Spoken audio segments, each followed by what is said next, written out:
마이금이 한밤 한 권, 오늘은 북토크를 위해서 충청북도 제천에 왔습니다.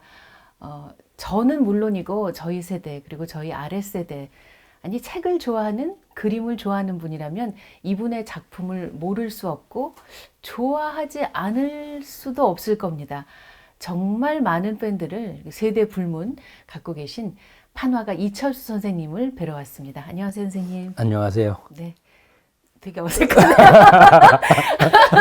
우리가 왜 이렇게 어색한지 선생님이 좀 소개를 해주시겠어요? 그러게 이렇게 앉아본 건 처음인 것 네, 같은데. 그러게요. 선생님을 제가 뵌 지는 한 10년 정도 된 것 같아요. 그래요? 네. 2010년, 11년 그때부터 뵀으니까. 유명 인사를 어디서 뵀는지 기억을 할 수 있어야 되는데 네.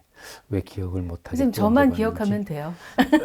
너무 이물어져 버려가지고. 그러게요. 그래서 그 후로 한 10여 년 같이 이제 선생님이랑 활동하고 있는 단체가 이제 공통적으로 있어서 너무 자주 뵙다 보니 이렇게 공식적 인사드리는 게 몹시 어색해졌습니다. 그러게. 예. 선생님, 저는 사실 여행을 그렇게 좋아하질 않아요.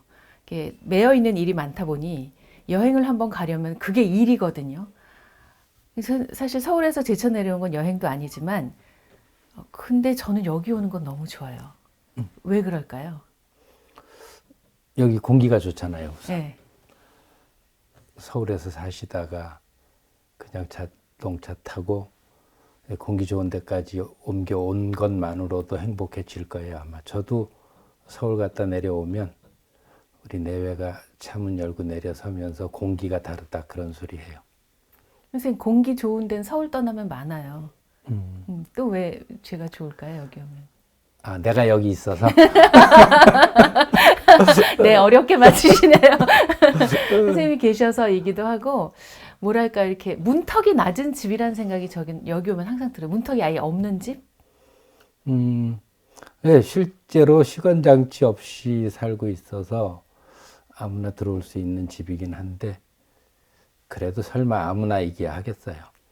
근데 아무나였죠. 사실 코로나 이전만 하더라도 제가 알기로 선생님 댁에는 거의 이틀에 한 분꼴로 손님이 무시로 드나드셨죠. 네, 그 사롱이라고 부르던 시절도 있었어요. 사람들 많이 드나들었고, 특히 안주인이 사람들 밥해 먹이는 거 즐거워하는 타입의 사람이라서 더 그랬을 거예요. 네.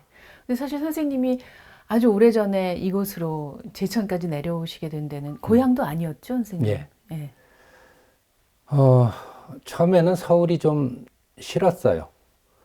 특히 그 사람들의 환멸을 느끼던 시기도 잠깐 있어서 그래서 도망치듯이 왔는데, 그때는 뭐 귀농, 귀촌 이런 말 사회에 없던 시절이었거든요. 그래서 저희가 시골로 내려가 살 거라고 했더니 그 세미 깊은 물 서로정 선생님께서 탈서울의 변을 좀 써놓고 가라고 해서 그 잡지에다 실제로 탈서울의 변을 쓰고 내려왔던 기억이 있어요.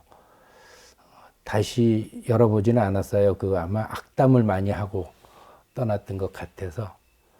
근데 어쨌든 뭐 30여 년 여기 살고 있고 좋아요. 그리고 여기까지는 저하고 싸우자고 오는 사람은 거의 없거든요. 그래서 늘 보는 사람들도 반갑게 볼 수 있고, 금희 씨 같이 자주 보기 좀 어려운데 이렇게 일 핑계로 또 오늘 와서 더 고맙네요. 그래서 그걸 여쭤보고 싶었던 거예요. 사실 책에도 그런 표현이 있었지만 뒷산 무덤처럼 살고 싶어서 여기 내려오셨는데 광장이 되고 사랑방이 되고 너무 많은 분들이 찾아오시니까. 네, 뒷산 무덤처럼은 사실 여기 살다가 뒤늦게 가지게 된 꿈 같은 것이죠.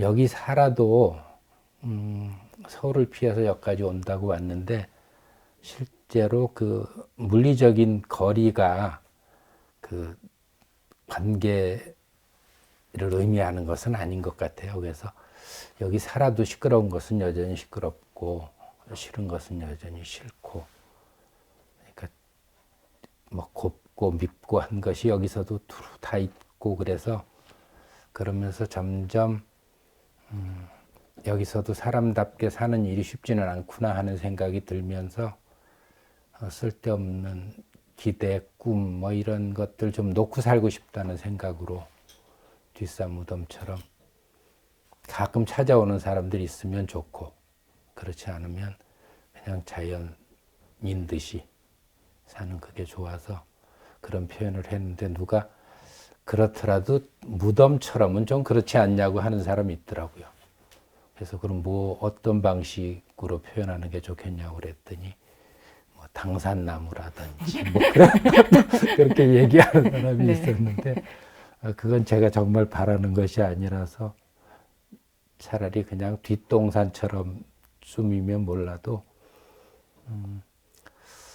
그냥 좀 조용히 살고 싶어졌어요.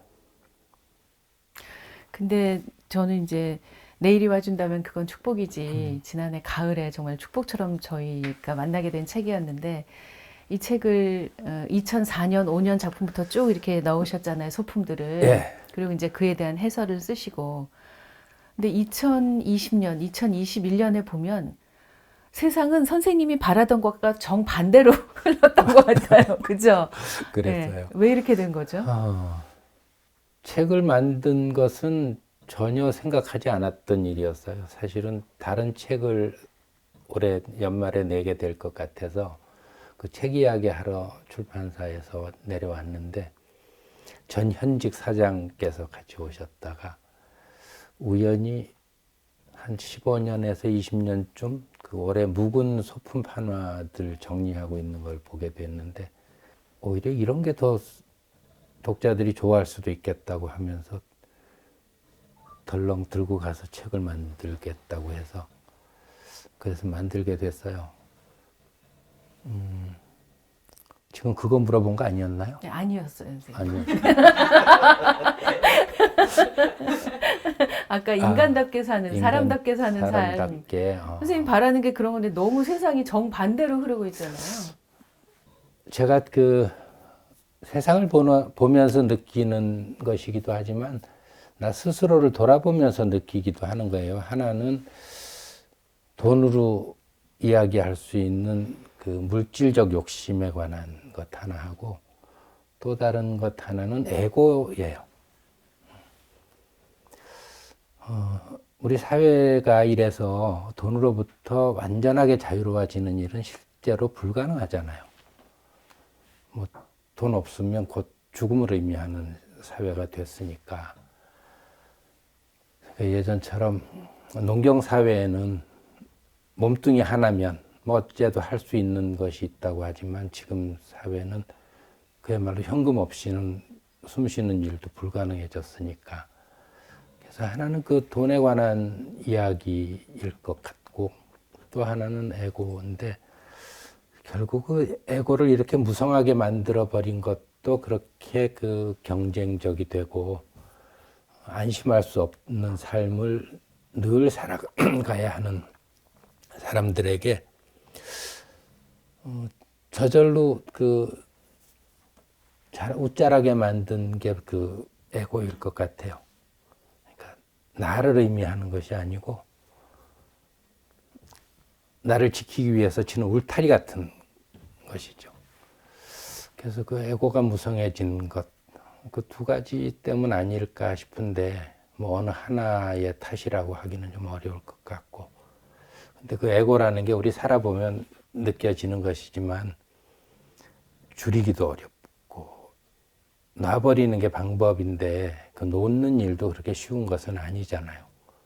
또 바깥에 자극도 계속해서 있고 그래서 다들 참 힘들게 살고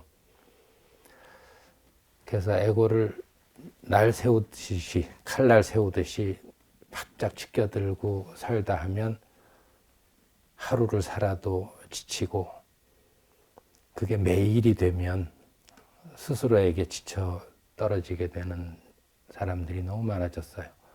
근데 그거 뭐 남 얘기할 게 아니잖아요. 나남 없이 다 그러니까. 그래서 그런 얘기를 아마 이 책에서 하고 싶었던 것 같아요. 사실은 이 책이 아니고 저는 책은 욕심낸 적이 없었기 때문에 작은 판화를 그야말로 그 이삭줍기 하듯이 난 살면서 이렇게 작은 판화를 내가 이렇게 많이 했다는 사실도 사실은 잊고 있다시피 했는데 이번에 이렇게 해서 정리를 하면서 보니까 아무런 욕심 없었던 터라서 오히려 좋았던 작품들이었어요.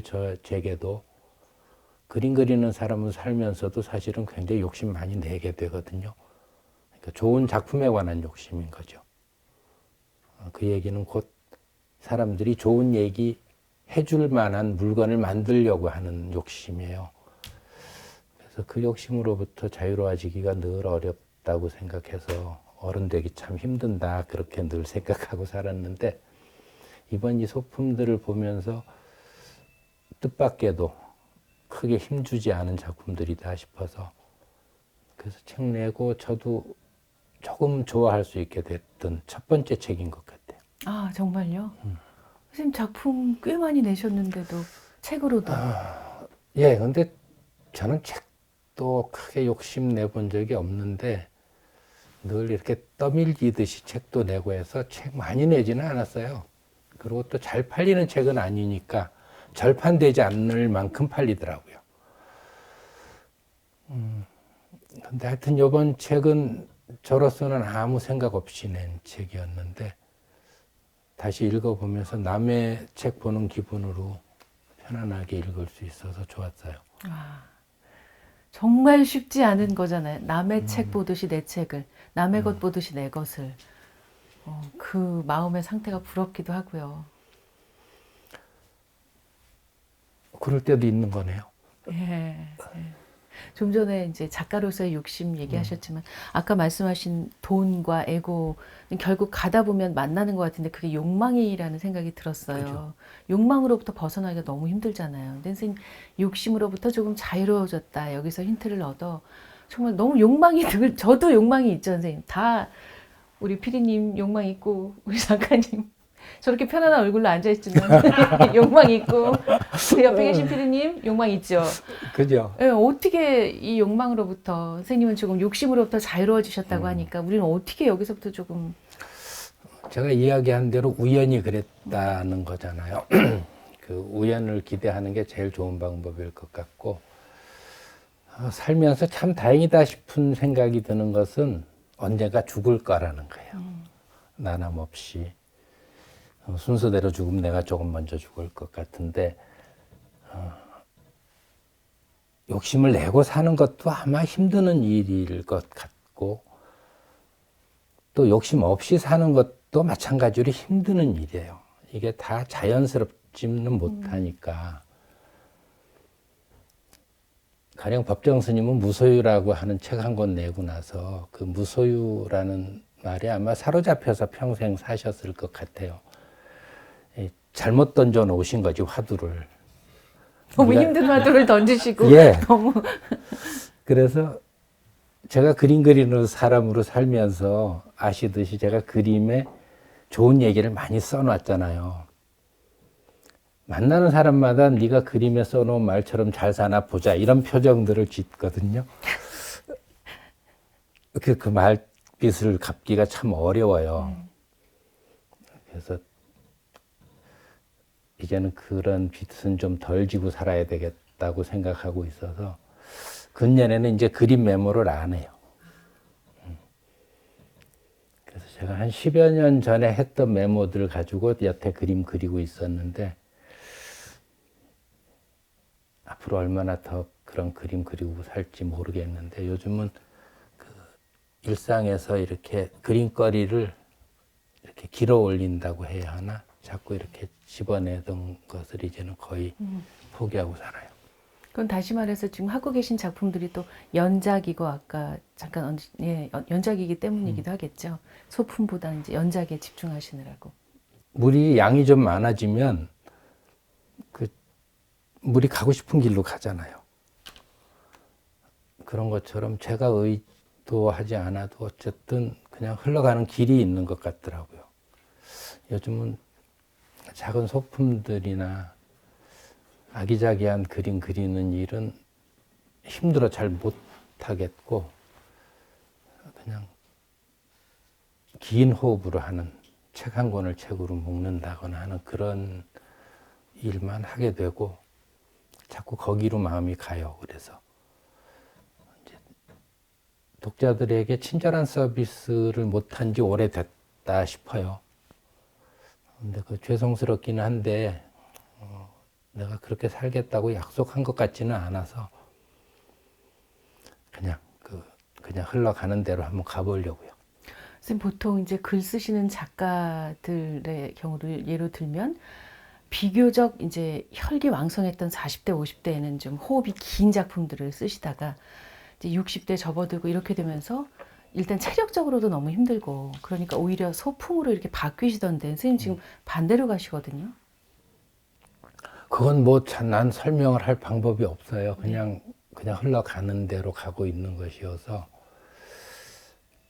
책을 저는 이렇게 드물게 책을 내기도 했지만 저는 책을 읽는 걸 좋아하는 사람이에요, 사실은. 그래서 그 좋은 독자로 살아가는 것이 제일 행복한 삶이라고 생각하고 오래 살고 있는데, 제 지금 요즘 하고 있는 작업은 그 좋은 독자가 되려고 하는 노력의 일부라고 설명하는 게 제일 좋을 것 같아요. 오늘 작은 책 얘기하면서 큰 책 얘기하기 좀 그렇긴 한데 무문관이라고 하는 좀 어려운 선문답집을 가지고 작업을 지금 하고 있거든요. 불교. 그렇죠. 예, 선종 불교의 그 아주 유명한 공안집, 3대 공안집의 하나라고 하는 그렇게 분량이 많지 않은 그 책인데 제가 이런 책은 한 20년씩 이렇게 머리맡에 두고 보는 책이거든요. 그래서 오랫동안 그 책과 나누는 대화를 좀 이렇게 잘 정리한 정도라고 생각하시면 돼요. 그래서 일종의 독후감 같은 것이죠, 사실은. 근데 여러분들도 이렇게 내리와 준다면 그건 축복이지, 뭐 이런 다소 시성 있어 보이는 제목의 책을 보셔도 마찬가지로 뭔가 독후감을 가지시게 될 텐데 책을 읽는 이유가 그거죠, 사실은. 독후감을 얻고 그걸 품고 살려고. 뭐 꼭 그것까지 품고 살아야 하는 것은 아니지만 어쨌든 책도 일종의 인격 같은 것이니까 서로 만나고 나면 기억할 것이 남기도 하고 때로는 미워하게 되기도 하고 하는 거니까. 그래서 제가 하는 그림이 대부분 독후감에 가까워요. 그 사이에 이렇게 꾸준히 보여드렸던 일상을 소재로 하는 작품들, 이번처럼 이렇게 소품들도 마찬가지로 제가 늘 그 속에 깃들어 사는 자연들과의 대화 이런 것이 주로 있을 텐데 그것도 제가 제 삶 속에 늘 깃들어 있는 이 산하대지가 한 권의 경전이다. 그런 이야기를 어딘가 쓴 적도 있는데 그 말은 제 말은 아니에요. 출처는 기억을 못하게 했는데 어느 그 지혜로운 분이 하신 말씀인데 한 권 경전 같은 대지 속에 들어가서 일하다가 그 속에서 만나게 된 작은 것들하고의 관계를 이렇게 집어올린 작품들이잖아요. 보시면 아마 독자분들도 당연히 그 속에 같이 살고 계시는 자리라서 나도 그 만남의 기억이 있는데 그렇게 그 기억을 환기시키실 수도 있고 어쩌면 당신 생각이 내 생각하고 똑같아. 그렇게 또 동감하실 때도 있을 것 같아요. 물론 아니야 라고 이야기하실 분들도 있겠지만 책이라는 게 그런 거니까 이야기가 좀 엉뚱한데. 아닙니다. 그 불교 쪽의 작품 이번에도 또 하시게 됐잖아요. 전에도 불교 쪽 작품들을 좀 연작으로 하셨고. 지난번 것은 대종경이라고 네. 하는 경전인데요. 그건 제가 좀 늘 마음을 기울여서 소개하고 싶었는데 원불교라고 기성의 그 우리 민족 종교라고 할 만한 자생적인 불교에 가까운, 상대적으로 조금 그 세는 약하지만 제가 대종경을 20대에 처음으로 접한 뒤로 한 30년여를 이렇게 격해서 다시 읽어볼 기회가 생겼는데, 원불교 100주년이라고 해서 그 경전을 가지고 100주년 기념으로 작품을 해달라고 하는 그 제안을 받았는데, 경전을 다시 읽어보고는 굉장히 많이 놀랐어요. 참 좋은 경전이다라는 생각이 들었고, 그게 멀리서 나온 것이 아니고 우리 풍토에서 일어선 그 종교라서 그 지혜가 특별히 그러니까 각별하게 느껴지기도 했고, 그래서 그걸 대중들하고 그 나누고 싶다는 생각이 굉장히 커져서 기꺼이 그 연작을 시작하게 됐는데, 그래서 저는 그걸 그 우리 풍토에서 자라온 아주 깊은 그 생명과 존재에 관한 철학으로 받아들여도 좋겠다고 생각했어요. 그 특정한 종교로가 아니라. 그래서 그 작업에 아주 몰입해서 몇 년을 살았던 기억이 나요. 그게 지금 내가 그 봄꽃 소식해라라고 하는 책이 바로 그 시리즈인데, 그 무렵에 사실은 그 대종경 하던 작업 이전에 이 무문관 밑그림을 다 그려놨었는데, 사실은 그 대종경 연작 때문에 미뤄져서 한 10년여를 지각해서 이제 지금 새기고 있는 거고요. 그 과정에서 뜻밖에도 요 지금 소개하시는 내일이 와준다면 그건 축복이지가 파생 상품처럼 부록처럼. 네, 태어나게 된 셈이에요. 근데 부록이 더 좋을 때도 있어요.